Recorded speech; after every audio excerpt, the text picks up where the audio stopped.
What's up, guys? This is Sim with Vengeance, and I'm back here with some more MLB 15, the show Chicago Cubs franchise. And today, your 41-29 Chicago Cubs are taking on the 29-39 Minnesota Twins here at Target Field.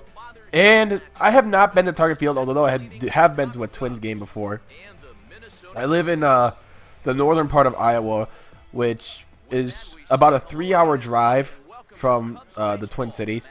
So I got to see the Twins play a couple times. Although I am a diehard Cubs fan, I really want to go see Wrigley Field one day. It is on my bucket list for sure.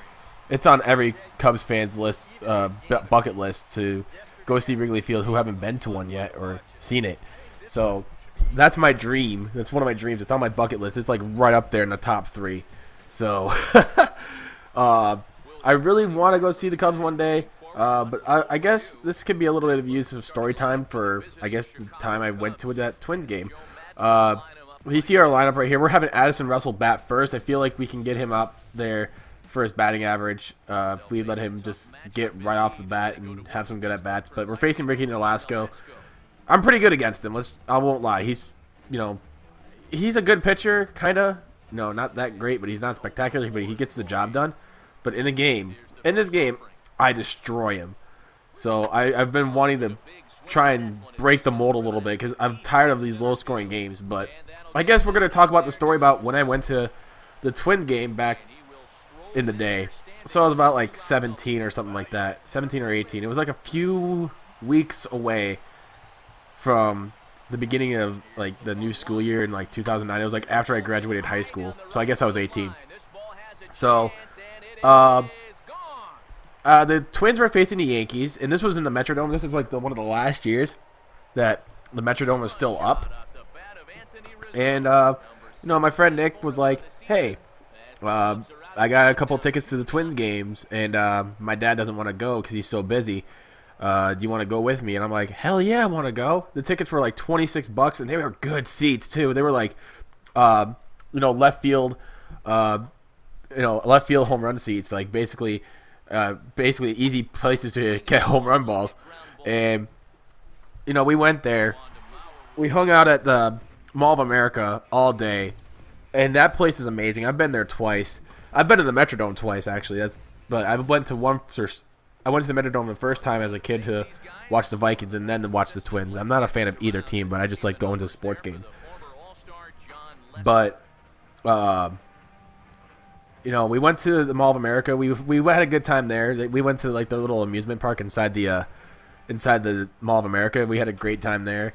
And then the Twins were, of course, taking on the Yankees that night. And little to my knowledge, that CC Sabathia was on the mound that night, and he was at the top of his game at this point in his career back in like 2008, 2009. So he was one of the best, and I didn't even know it, but I got to see him pitch just a spectacular performance. And it was something to watch. I'll tell you what, it was something to watch. This is when Johnny Damon also played for the Yankees too, and when Alex Rodriguez, before he got caught with all this steroid drama, and of course Derek Jeter.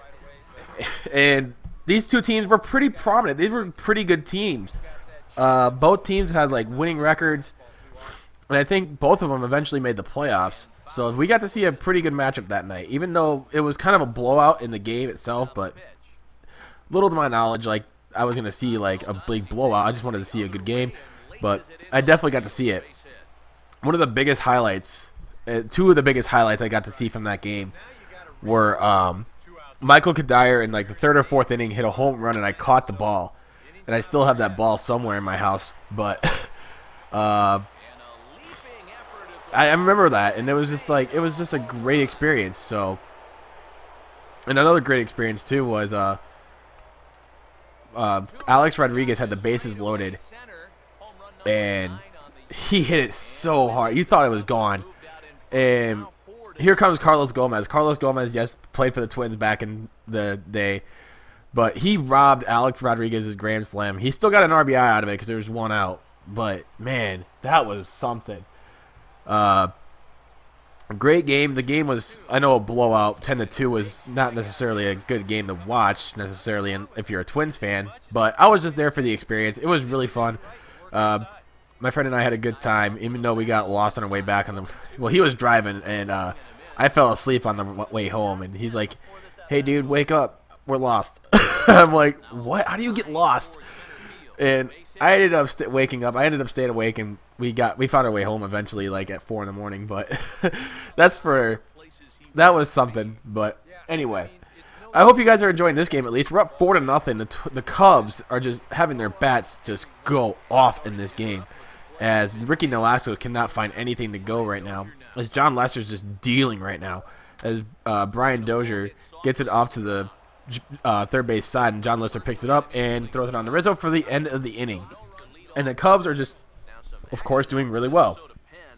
So here's Addison Russell at the plate, and he's going to get this one past the third baseman and the shortstop for a solid single. Addison Russell, I swear he has these games for me when he'll go like 0 for 4 for 4 straight games, and he'll go like 3 for 4 or 4 for 4, or he'll get a multi-hit game in like 3 or 4 games in a row. He's kind of had these like streaks, if that makes sense. I don't know. He's a streaky hitter. But as you see right here, outfielder drops the ball, and now Soler and Addison Russell are both first and second with that weird play. That's kind of weird. But now 1 out. Anthony Rizzo takes it the other way to left center, and this one's going to fall, but it's going to bounce over the wall for a ground rule double. And if I'm sniffling, I'm sorry. I have it's allergy season, so I've been trying to keep that under control. But we see Chris Bryant taking this one to deep right center as well. And with 2 runners in scoring position, you know one of them is going to try and score. And that, ladies and gentlemen, is going to make this a 6-0 game as Jorge Soler crosses the plate.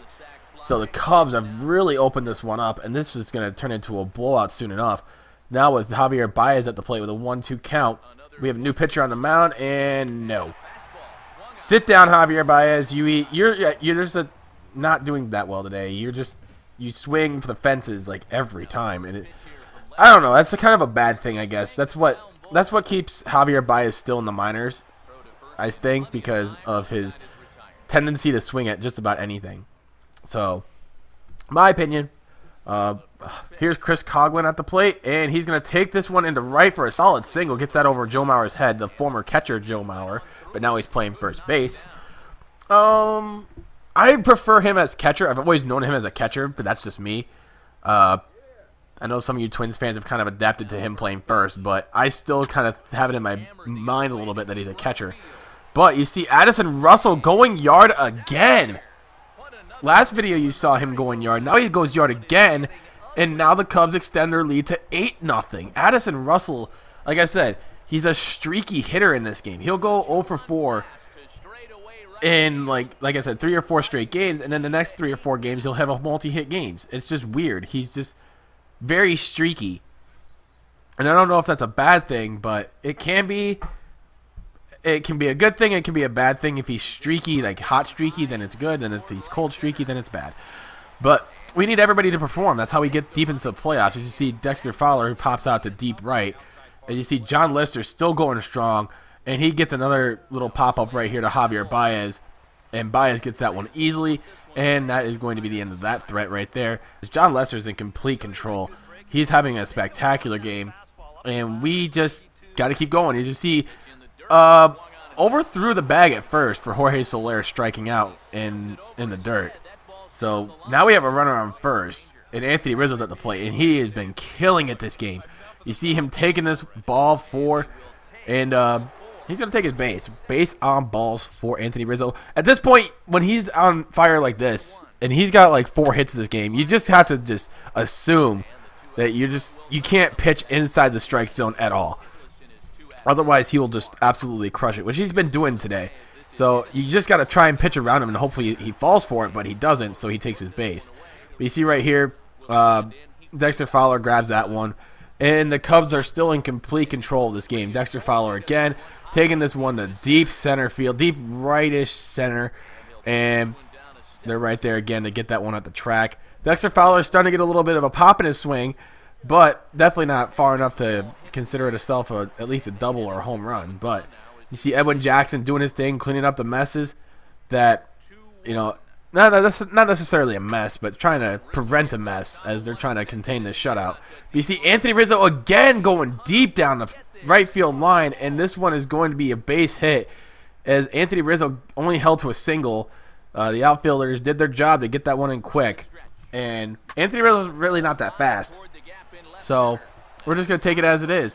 But you see right here, a diving play, but it's missed, and Anthony Rizzo's going to go and stay at second. Or no, they're going to go for third now. I'm sorry, I got these base controls still all messed up a little bit, but now Bryant's at second with a double, and Rizzo's at third.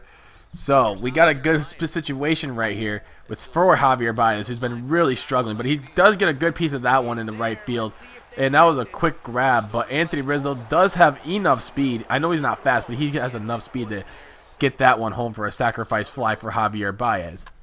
So now he gets an RBI for this game. So Jorge Soler, or not Jorge Soler, Starlin Castro, that batting stance though, they open batting stance with their front foot on their tippy toes. I don't know, they look very similar for their batting stance, but that's just me. But you see, this one is going to be safe at first. Brian Dozier beats out the throw, and yeah, the game stays on. But as you see, Torrey Hunter is going to ground out to end the game, and the Cubs win 9-0 in dominating fashion. And that was just an absolute blowout. The Cubs bats just came alive in this game, and now we improved to 42-29, and the Cubs have a nice 2-game lead in first place. And yeah, we're doing pretty well. I'm pretty happy with the team's performance so far. We're not the best in the National League right now. Actually, it is I think it's the Dodgers. They have like almost 50 wins. I think we're 6 games behind them. I know that for sure. But they have the best record in the National League, and the best team overall is I think it's LA Angels. I'll have to look again, but I'm pretty sure it's coming out of the American League West. But anyway, if you guys did enjoy the video, please make sure to drop a like, and if you're new to my channel, why not subscribe? I mean, there's videos that I post pretty often. MLB The Show, Chicago Cubs franchise, and Madden 15 Buccaneers franchise.